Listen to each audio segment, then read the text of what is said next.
H2K, then Fnatic honestly can take a Z as an early pick. And what is really going to play into it that won't at least be a skill matchup? There are so many possibilities. I feel like it's almost impossible to speculate on it. One thing we definitely know is that the bans are not liable to change. It's the Sivir again from Fnatic as they round that one out. H2K should finish this one up. But the question is, do they now ban the Vlad? That was asked quite a lot. It's a possibility. No, it's the Shyvana. Stick to the same bans then. Clearly not afraid of the Vlad in that sense. So Fnatic, as we saw, Yellowstar had a fantastic game on Thresh in the last game, going for it again, which means they push Kasing over on either Janna or Annie. And we might see, if it is standard lanes, them trying to really put a lot of focus on it. I mean, I always feel like we're back to game one here, at least in terms of the start, except for that Sivir ban, which is the only change all series long between the two teams. So H2K have gone Gragas jungle 4 out of 4 games so far. That is open again. Unless you want to take away the Nunu from Reignover and you want to try and run a let's buff up Yarnan composition. Because Fnatic has tend to run with fairly low engage when they can't get the likes of Hecarim. And that's where if you buff up your AD carry, if you run like a hyper carry setup where you have a lot of protection, a lot of peel for him, let's say Nunu Janna in this situation, it's very tough for Fnatic to get onto him in these team fights. It looks like they're not gonna wait for Zed to be locked in, and instead Ryu gets it. One of his all-time greats, I guess we can say. Ryu has been a fantastic Zed player back in Korea. And Yarnan gets himself the Jinx. Fnatic, looks like we might have an answer Taunting right a little bit, maybe. If they go for the Diana, I'm not sure about that one. No, Cho'Gath is good against Zed in the laning phase. You know what else is good against Zed in the laning phase? Urgot. That's very true. Well, Urgot at least is fantastic later on in the game against him. Whenever Zed goes in, you just swap him around, you stack a massive amount of armor, and he's never going to kill you in that sense. Let's see what Fnatic wants to do. We had the Vladimir top lane beforehand. It worked better for Huni, but nearly everything in the world would have compared to what he played in the first few games. He lost the lane, however, fairly hard to the Sion pick from Odoamne, which is still open in this situation here. But he managed to pick up so many kills in team fights, which was the big turning point for him. But that was not started by Huni. That was started by Fibib and getting that first spot in the mid lane. And they will take the Cho'Gath into Zed matchup here, which a lot of the best Zed players in the world say this is a very tough one for Zed to play. Cho'Gath does get pretty big and beefy. It can be hard to try and chunk him down, and if you can anticipate it, you can just rupture on top of yourself as soon as Zed jumps in on you with the death mark. So that's the thing, you also got the silence, which stops a lot from Zed. The Ezreal pick is a little bit curious too. Steelback has played it at least once. So, week 9, Fnatic H2K, they pick their Ezreal, and all they do is go standard lane, farm. Nothing is what you do. Ezreal is so boring to watch in the laning phase because he just sits back and farms. He's so passive, but it allows the rest of the team to make plays. It allows the top lane, the jungle, their mid laner to make the plays, and then whenever they feel like it, they go down to that bottom lane and start ganking on H2K. And they can't do the same because there's so much mobility from the Ezreal itself to jump around. And also, it is a pick against the Zed to try and stay alive in these fights here. You're not picking an immobile AD carry who's just stuck if Zed jumps him. Now Ezreal can at least try and kite around a little bit for himself. So that's why they're picking it, is just to keep Steelback safe and say, this game is not about you. At least not the first 20-25 minutes is not about you. You get your man immune, you get it fully stacked, you get your Trinity Force, then you can start doing something. Before, you just sit back and farm. Let the rest of us make the plays. With that, we talked about obviously the Janna also from H2K. The Janna, I mean, it's another solid choice for the mobility factor, for the disengage. They also have the Gragas once again, so that's going to be the double disengage. There is a lot of damage though it's a lot of sustained damage really with the Jinx, and of course you've got the potential burst that Ryu can bring. It's still pretty AD heavy though. Yeah, that's the problem, and we haven't seen a lot of AP picks from Odoamne in the top lane. And he's normal champion to fall back on if Maokai is gone. It has been Sion now in the lane, and that would, as you just said yourself, put H2K in a situation where they're so focused on physical damage that Fnatic can stack armor. And then going into late game, it's going to be so hard for him to take down anyone. I mean, the Cho'Gath is going to become very tanky. getting the stacks. He's going to get an hourglass in that situation if it's against pure physical. We know Ezreal can jump around, sustain himself, kite very well in fights, and Vladimir obviously doing the same. So while Fnatic is not running a clear-cut tank that's going to just stack a mass amount of armor, there's obviously War Enchant on Rek'Sai, and then you can go full tank after. Then it's not the worst situation, but it makes it a lot harder for you in the late game teamfights when you're already against a fairly beefy setup from Fnatic. Yeah. Fnatic has a decent mixed amount of damage too, so it's going to be difficult for H2K to really prioritize against that. As the timer ticks down, the real question is what there does really is no picks for him. If he wants to play a tank, there's not a whole lot he can offer. I don't think they really need a tank because they've got the Gragas, but then what does he do? As you mentioned, we haven't seen too many AP picks coming out. Hey. I guess he could just go the Scion again if you... Never mind. Okay. This is interesting. Very different for Odoamne. It's simply H2K saying we need some magic damage. We cannot run double physical carries and nothing else in our setup. I mean, we have seen the Ana top lane from Cabochard in Europe.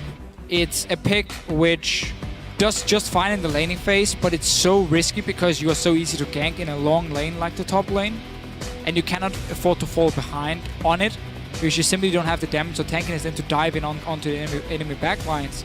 And this is really the first time where we see Odoamne not pick a big tank, which is what he normally goes for. He's played Lulu like once, and that was in a Joggermore composition.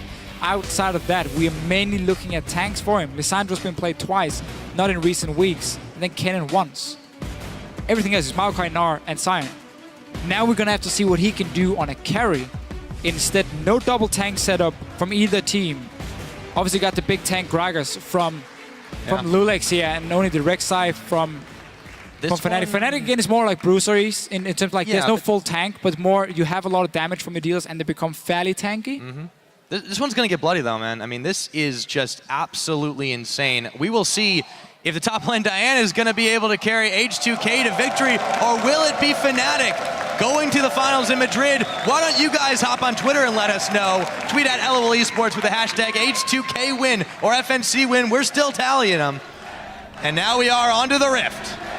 Game number 5. H2K changing it up here, early picking Zed for Rio. He played it against Copenhagen Wolves in the quarterfinal. He did it simply to take it away from Febiven, as Rio wouldn't have any good picks into it. We haven't seen Cho'Gath, we haven't seen Urgot from him. That's why he takes it, and the crowd yelling for Fnatic. I think we hear a few other things in there as well. Oh, isn't there always like a Team Solomid fan in the crowd? There's at least one. Doesn't matter where you are. Febiven's at least amused. Would you like Quite the gentleman. with your wine? Line of scrimmage start from both these teams. We don't look to be seeing a lane swap. I'm really curious to see how this top lane goes because 30 seconds Vlad versus Diana is not something that I would expect in the top lane. No, a bit. I mean, as always with Vladimir here, he needs a few levels before he can really start doing well in his lanes. But Diana doesn't have any kill pressure pre-level 6 either. And you're not running Ignite because you have the teleport as a top laner, so it's very hard for Diana to do a whole lot in the laning phase in that sense. Another reason why people don't like it too much in the top lane. Has been seen a few times, obviously. I wonder if we're going to see Morel Normicon. First item, it's something Cabochard likes to do just for lane dominance, and it's obviously fantastic against the Vladimir as well. Cooldown reduction and the mana regen as a top laner can be very needed. Late game, he's going to get the blue buffs, but he's not going to run all the way down from top lane to pick up a blue buff and run back. So he's going to need some sort of regen up in that top lane for himself. We're going to have to see what Odoamne decides to do and how he can play in this one. Again, we normally see him on the big tanks. Very different pick for him now. Very different indeed. We'll see how this Zed Show matchup goes.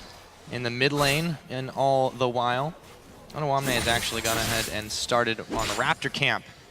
Should be able to clear that one and back to base. He goes to the early level 2. Yeah, camps from nearly everyone except for Huni, just sitting on the Vladimir. Can't really do a camp at level 1 himself. Down the bottom lane here, they're even in terms of XP. No, Steelback got close to all of them. He didn't get the small one, but he got the big one on his own. So he's going to hit level 2 very fast. Once he kills one more minion, it should be enough for him. But H2K are getting the push on this one. Gets the level 2 as well, starts zoning away. A very good spot to deny a little bit of farm. Yellowstar obviously a bit A bit of XP away from hitting level 2 himself. Only Steelback is going to get it. There we go. There it goes. Still, they've been pushed back just a little bit to start this one off. So, let's check in where the junglers are at. Pretty standard starts from both of them. This is probably one of the most normal games we've seen this series. Yeah. I'd say by far. And we have to see what Febman can do on a Cho'Gath. that's the real question, isn't He it? shines on Assassins. That's where he can become the big playmaker. You can't really do the same on a Cho'Gath in that sense. Not a big split pusher. First gank from Reno is around the top. And we talk about Diana, she has no mobility. She's very easy to gank. He's going to force a flash. This is definitely going to force a flash as he gets the knock up. There it goes. And he chugs a biscuit or two. Yeah, this is going to be now Lulex coming in around the side with a double bust, forcing a flash out of Febvin as well. And he rolls out the barrel too. So suddenly a lot of lanes you can gank for the junglers here with the Cho'Gath in the mid lane, with Diana in top lane as well. Not a good start for Odoamne. It's super tough to play this lane, or well, to play Diana in the top lane because of it. And now Lulex, he's in trouble. Flash for flash right there. The Raptor camp's gonna help him out, and Rainover secures first blood. We so often talk about these early junglers, how they're still very strong in the current meta because they can make plays like this. And when you already have your mid lane pushing in, look at the top lane, was already pushing towards Odoamne, so there was no help for Lulex, and Rek'Sai could just go for that fairly easy one-on-one. So important with a good start for Rek'Sai, especially also because Lulex showed in the last game that he wants to gank on this Gragas. Despite being weaker than Rek'Sai in the early game, he kept looking for ganks. He didn't farm. Now he's been set behind quite a lot. Gave over a new set of double buffs to Rainover as well. And here's another gank on Odoamne. Yep, this he time has he's no got flash, no remember. flash. The pool coming in as well from Huni. They didn't secure it though. Just a little too soon to back off. Forced him back anyway though, which is the important one of this, or from this gank. Diana top lane so far under a lot of pressure because you got this Rek'Sai pick from Rainover, who's so aggressive in the early ganks. Starting to get a little bit tough for the H2K lanes. The bottom lane for them has actually done quite well. They've been forcing Steel back away from this farm. This is just the harassing power of the Jinx Janna lane. Now they push the wave up to the tower, start taking a few shots at it as well. And as you mentioned, Steelback not going to really be doing much there, but just trying to stay safe. Lulex gets a shot nipping at his heels as he dashes away from Rainover. So risky what Lulex is doing. If he goes in for a gank and he gets counter ganked with no flash, he's dead 100%. Rek'Sai is going to destroy him. But yeah, as we talked about in champs, like this Ezreal pick is just Fnatic saying, you know what, Steelback, you sit and farm, do nothing else, we just do standard lanes, and then we make plays on the top side of the map. Already giving one kill to force the flash from Odoamne as well on that top side. So very clear what Fnatic has been doing in the early game. They have to worry about this bot lane tower going down if there's enough time for H2K to just keep pushing it in, because this lane is not going to turn around. Steelback is going to go back and get a tier, so he's not going to have any combat stats, and he's going to lose the lane even harder.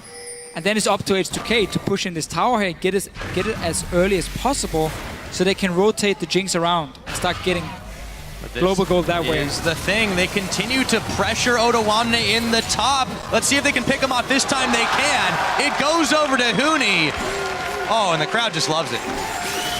The only way for Odoamne to stay safe is if Lulex puts focus on getting the Rift Scuttler on the top side and then helps him ward as well. So you block this entrance into the Baron, but that's not been taken at all.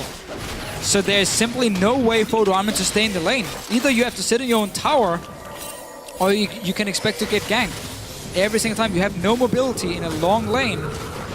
Very tough for him. And they have brought Ryu and Lulex down to this bottom side to try and get a dive on. There is going to be the death mark onto Steel back as he tries to make his escape. He does. Yarnan goes forward, actually takes a lot of damage. H2K try to make a move on the bottom side and it doesn't work. The only lane where H2K is winning is on the bottom lane. That's why they wanted to go for a kill and potentially take that tower. They need Yarnan once he gets his BF sword to start switching up and go to different lanes. Otherwise, Fnatic can just keep ganking on this Diana here in the top lane. He has not left this lane. No ulti though. But he's behind enemy lines and he doesn't have any supply at the moment. Any help. Lulex looking to change that. But Rainover is in the area as well. Now he's going to go ahead and back. He has spent a lot of time here for no effect. Yeah, got the flash only from Steelback, and that was it. Now, they want to go back. You got that BF sword on the Jinx. You know what Ezreal is going to build, so you're going to win the lane. Can you do it fast enough? Top tower taking a lot of damage. We saw how Diana had to move mid lane to defend because of this play from Reno or from Rio. And really not looking good. Fnatic also winning the votes. Oh yeah, it was a little even earlier in the series, but it's been turned around here. And speaking, turned around once again. Odoamne just finds himself so far behind trying to deal with anybody right now. He's been keeping up in farm, but he nearly got eaten by the Cho'Gath once again. And that opens up for mid tower now. It's being pushed in because Zed is on the top side. We still see Jinx bottom lane. She hasn't recalled yet. And therefore Fnatic has full control of the mid lane. They can open up for either Dragon. They can take Dragon or take mid tower. They decide where they want to go and deal some damage onto it. Obviously wouldn't be able to completely kill the mid tower, but at least you chip it down. And really at the moment H2K is only winning that bottom lane. It's where they have to be able to make the play. Get that tower once you return with your BF sword. Been unable to do it so far. So now Odoamne is fully committed to swapping into the mid. Let's see how he fares against Febivin. The Feast is not available just yet as he had used it on the last iteration, but you can already see he's taking the damage, harassed from the Feral Scream, making it difficult for Odoamne. We'll see what he can do here. Rio on the top lane, waiting very patiently in the rush. He can get a pick off on Huni. Well, the thing is, Vlad can pull his death mark, so... Yeah, it's very, very difficult for him to really do that. You're only going to get the kill if Huni really misplays on his own. Zed is more mobile though, so he can escape the ganks easier unless you use your shadow offensively. Compared to Dan. That's why they've made the swap here in this situation. Oh, Yellowstar gets pushed back. He throws down the box, but Kasing's not too worried. There's a lot of minions that are causing Yellowstar some pain, but in comes Steelback, and Kasing can't make this play alone. He got a little bit too aggressive here. Shields on, dodging, but he can't dodge that auto attack. Steelback comes up with a kill. Was that a support staying close to the enemy tower on his own? That was a very weird indeed. That's a very strange play from Kasing. Huni's bailing out after the death mark. It's gonna be Lulex going down. Huni soon to follow. Rio now could be in some more trouble as Rainover picks him up. It's a double kill. Odoamne teleporting back in. And he dashes forward, but Rainover's already out of town. Yeah, mid lane being pushed in as well. Fnatic here, they get the kills, they get the towers down. Free kill on the bottom lane on Kasing. No idea what he was doing there, just walking up on his own. Being caught out. Not sure if he was trying to group up the minions and potentially set up a freeze, but that wouldn't make any sense because you want to get the tower. Anyway, Dragon is now an option. There's nobody here from H2K side. You got Odoamne in the top lane. Already used teleport. Zed is coming from mid lane now, very far away. Fnatic is just controlling everything. They turn their attention, though, to the bottom side. Yes, they are, though. Very difficult for H2K to get anything back. They have to stop the snowball before it becomes any bigger. Febivin rows into the Tri-Brush, gets a rupture onto Lulex, just shows him who's boss. They can go back to the Dragon, but it is a little bit more risky. Ryu's around, so is Lulex. They will take their time about this one before they go back to it. Yeah, still, the bottom lane is where H2K has to make the play. Lulex can come down now, they can push it in 3 guys and take the tower, especially because Yellows are just backed. And then you take Yarn in here and you move into the mid lane instead, where Cho'Gath does have decent wave clear, but doesn't have enough AP to fully instantly clear the wave, so you can always push him down and at least keep him stuck at his own tower. You can also go top lane and trade it for that Dragon instead if you want. Vladimir won't be able to clear the waves. He has to stand on them if you dare with your both support and AD carry. So there are options for H2K to get some gold. The problem is it relies on Fnatic stopping simply making plays. And they don't have to because they're winning their solo laners. In this situation here, they can gank Couple Shot again. Well, even the bottom's normalized. Yes, Yarnen's still out farming Steelback, but that's kind of to be expected at this point in the game, and you never know when the pressure from Rainover is going to come. They have really not done a great job of clearing out the tunnels. Yes, some of them have been popped on the side of H2K, but it's really not slowing Rainover down too much. Yeah, tough man to please. Pyra. You can't really invade into that enemy jungle. That's true. Plays tunnels. You got me on that one. The wards, though, have been in favor of Fnatic. Still, on that Fnatic, they've bottom side. kept the vision up. Here's what H2K can do here, though, is they can There pick we off go. this tower, get excited a little bit of harass down for Yarnin.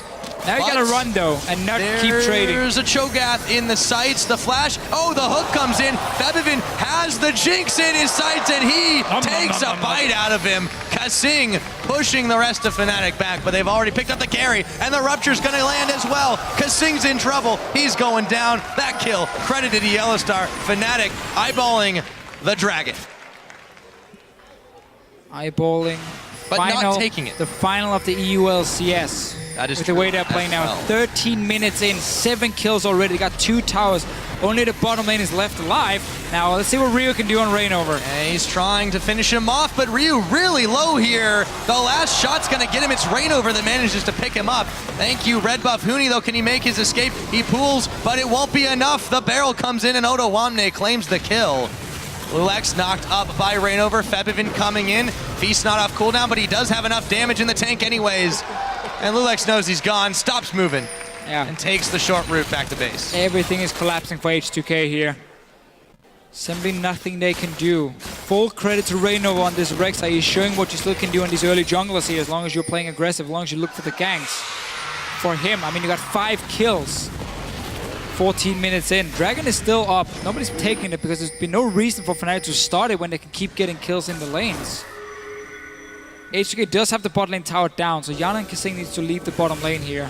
They're gonna go and check directly into Reignover and Yellowstar. The question is, do they have enough damage? They might. Reignover gets knocked up for just a moment. He's going pretty low in this one, but he gets his way out. The rocket gets intercepted by Yellowstar. Ottawamne still looking to chase in on Reignover. Pulls in Yellowstar instead. They might have to sacrifice their support, and they will. It goes to Ottawamne. Yarnin getting excited, but he won't be able to polish off Reignover. He's already gone. Does open up for H2K to start a Dragon and at least get something after that 1 kill here. Let's see if Fnatic want to fight. They're still very strong. Reignover's not left to base. Febivin is not hit 11 yet, so he doesn't have rank 2 of his ulti. But he can still go in. Oh. Yep, Hemoplague thrown down on 3 members, and there's the True Shot Barrage. There's a lot of damage coming out. Yarnin nearly going down. Do they have enough to do it? Huni gonna run straight into Ryu. They've chased H2K away. The zap will keep Huni back, but they do manage to secure the Dragon for themselves. Huni flashing forward, not able to get anything else. They have scared H2K away. It's not over yet, Pyra. And they may be looking at this tower, Deficio. Potential kills, just forcing H2K away. Huni's trying to zone them. Might be collapsed on here. Yeah, he's got a pool, though, able to sink beneath the ground for a second. Steelback moving forward on Kasing. The Janus Shield keeping him alive for now as Reignover picks up Lulex. Kasing throws the Monsoon. There comes the Ezreal. Steelback picks up Kasing anyways. And they can easily take this tower now. Fnatic just outplaying and outpositioning H2K. Really like how they just stayed between the 2 towers here. They didn't allow H2K to move down and defend the tier 1. Just basically cut them off in between, while the rest of Fnatic were running around in the jungle. So when we thought there was a collapse on Huni, well, Fnatic already had multiple members nearby as well. Super nice play staying between them. So this fight here, a lot of ultis and everything has been invested from H2K, and they're tanking the Dragon. So this is a nice ulti from Huni to start it so close. And in the end, he just chased it, and now he does a smart play and just stays between the 2 towers here. You're not gonna let H2K either run away or come down and defend the tier 1. No, fight them in between. You don't need to fight at a tower. Super nice setup. Look how the rest of them are coming around. Yeah, and he buys time with the pool as well, just using himself as live bait. They still can't quite finish him off. There's so much damage here. And Fnatic just come up with the better end of it. They grab everything they want and more. So 6,000 gold in the lead. They've got themselves a Dragon to the 0 of H2K, as well as 3 towers to 1. It's about 17.5 minutes into this one, Deficio. Fnatic are looking good. They've got their eyes on the finals in Madrid. Couldn't hope for more. Plan ready against Diana top lane as soon as it was locked in with this Rek'Sai pick for Reignover. 6 kills for himself. And also H2K clearly, the way they've been playing in this game here, realized once they started dropping in this whole lane, it's like, okay, what can we do? We have to start making risky plays now. Otherwise, we're never going to get to a point where we get any gold if we don't start overextending in the lane. It cost them a few kills. They got the bot lane tower, but they've not been able to push anything after. Now they've swapped Yarn into that mid lane. Fnatic is ready to defend. They're ready indeed. Uni catches sight of Lulex. Now Ryu there as well, backs himself away. We'll see what H2K can get off of this. It looks like nothing for now. Meanwhile, back in the mid lane, Yellowstar's not able to connect on a hook. Yarnin takes a lot of damage, but he gets out safely. Still by going Iceborne Gauntlet here against the Zed, wants that extra armor for himself, more kite options as well to just stay alive in these fights. He knows there's enough damage on the side of Fnatic. Odoamne can't quite make the plan. Rainover, he takes the Lantern escape. Look at all the items here from them. We got the Spell, Vamp, Focus, Spirit Visage build from Vladimir, so he's going very tanky. Not a whole lot of damage from him, but enough. And then your job is instead just have super long team fights where you can keep sustaining yourself. And then you have Rod of Ages coming in from Pippin with cooldown reduction, so just focus on trying to spam out Ruptures here while he's kiting backwards. And then of course Iceborne Gauntlet. So very tanky. All the members, honestly, from Fnatic getting some sort of tanky stat early on, which is going to make it even harder for H2K to get any kills in the fights. He is collapsed on now by members of H2K. I think he knows he's not getting out of this one, even with the pull, but maybe he can get back to his team. No! Yarnin gets the kill, takes the brunt of the True Shot barrage, but he's still just fine. Definitely some much needed gold onto him. I'm not sure doing an answer. what Huni was doing. Yeah, I'm not sure either. Lanes.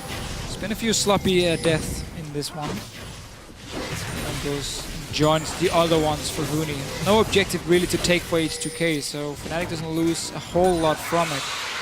Other than it just slows them down. And when they're building all these tanky items, really just opens up for these long team fights for Fnatic, where as long as Zed doesn't pop a target with his ulti, which he won't be able to later in the game, he's not going to do anything in the fights, and Fnatic can just keep kiting around and wait for that Q to land from a choke, and then you go in. Now, we often talk about the early Barons from Fnatic. The very early Baron. There's no vision from H2K. They've also got a feast from Bebevin. He can take his time, walk slowly around the side, intercepts the Jinx rocket, but now they know that this is happening. The problem for H2K is it's far too late to stop it. Classic Fnatic. One pink ward is all they need. Plays it. If they see H2K move in, you just back away from it because you already control the map. And then you just take your chances. Really, Fnatic can do nearly everything they want here. They can go 1-3-1 spray push. They can go 5-man together. They're strong enough to just force H2K away from a tower. And take it. The dragon is obviously going to belong to Fnatic as well. Yeah, only 20 seconds or so left on that one. H2K, they've got to stop this move forward, but the problem is now you've got Baron enhanced minions. You've got a lot of damage. Yarnin narrowly avoids that rupture. Fnatic just owns this map wherever they want to go right now. And I was talking about the Rek'Sai tunnels earlier. You can see some of those offensive ones starting to come into play big time for Rainover and the rest of Fnatic. Yellowstar, Rainover starting off this dragon. Yeah, the only thing H2K can do at this point, if Fiven wasn't pushing the mid lane, was like go top here with 3 or 4 guys and try and take the tower. But it would have to go so fast, and you can't do it if your mid lane hasn't been pushed out, and that's why Fiven stayed in there, pushing up to the tier 2. So that completely stopped H2K from making any plays and trying to trade it for that dragon. They've been starved of gold, really. Completely. They've not been able to get anything because Fnatic is always there to push them back time and time again. Now they have to worry about defending this bottom turret. Baron enhanced minions. So many members of Fnatic here. Yarnin getting caught on a line. That's going to be all she wrote for him. The True Shot barrage. Nyx Lulex in the back of the head. Ryu still trying to make a play on this turret, but he is going to trade at best an outer for an inner. Fnatic, they're not interested in stopping right now. Huni, meanwhile, back in the mid lane, still making it happen, and they are continuing to shove forward. They want to end this game as soon as they can, Deficio. Inhibitor tower being fired down. 28.5 minutes. Febevin grabs a midnight snack, and in comes Lulex to try and push them all back, but it's not going to happen. Febevin picks up that kill on, Kasing and Yarnin have both gone down now. Yarnin just about to come back up, but the inhibitor is already down. Another inhibitor turret being fired down. Fnatic, forget a snowball. This has become an avalanche. Completely here. Fnatic really showing how good they are once they get that early lead. Showed it in the last game as well. Won the early game with Fibberman getting that first spot and just used it to completely take over the map. Didn't give H2K a single chance of coming back. It's the same in this game here from Fnatic's side. 2 inhibitors. Fnatic has managed to grab now. It is 23 minutes into the game. That's one of the earliest ones we've had this series.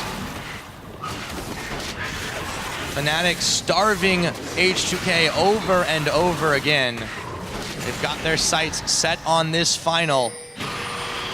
Ryu, Hemoplague's on. In comes the death mark as Huni continues to move for him, but Otawamne teleporting in too late. Huni comes up with a kill.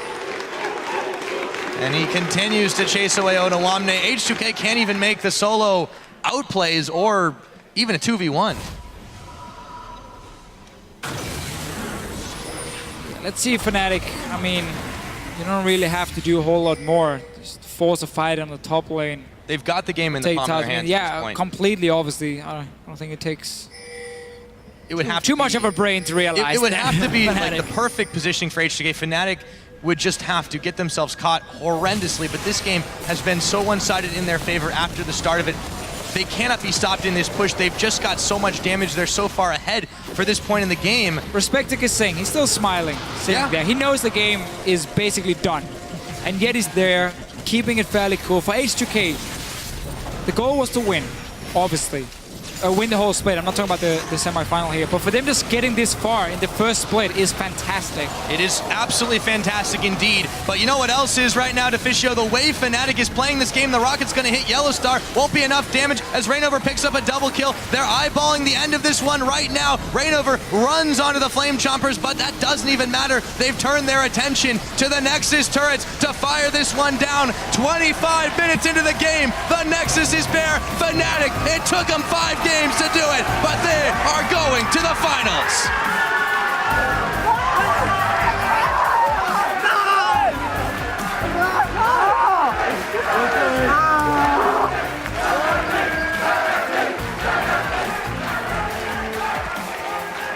What can you say? Yeah, not a whole lot looking at the last 2 games. They were basically all about Fnatic and their fantastic ability to snowball an early lead. That's what they showed in these games here. And I really like how they adapted from the Lee Sin top lane, which clearly didn't work for them. Picked Vladimir twice in the last games here, and then showed why they're considered one of the best teams in Europe. You know, you mentioned Kasing still smiling, but I think we got to talk about somebody else whose smile may have wavered for a little bit during this series. Back there, it's Huni, but there's a big smile on his face now. Rookie of the split, going to the finals in Madrid next week. And you know what? That's the scary thing, because this quarterfinal wasn't about Huni at all. It was so much more about the rest of the Fnatic players doing so well. We talk about Febiven in the mid lane, winning his one-on-one against Ryu in that last game. Rainover with the early ganks on the Rex side, snowballing the entire map. Yellowstar and Thresh is making plays left and right. Like, these are the players you're looking at if you look at this quarterfinal, or semi-final, sorry, not quarterfinal. Huni did manage to show what he could do. He had a lot of bans, of course, against him, like Hecarim, Rumble, everything. He found his footing, though, in Game 4. But that, again, it's a scary thing that Fnatic, without him, can still be so aggressive on the map and make so many plays. And it shows how good the entire lineup is from them. Absolutely. I mean, we talked about it time and time again after we realized how strong this team had been put together as effectively from the ground up over the course of the offseason. But where they're at now, I don't think anybody could have expected it up until maybe halfway through the split. Yeah, they just look so dominant. Yes, they've had some stumbling blocks, but every one of the members on this team can really step up and play absolutely massive. And you could see over the course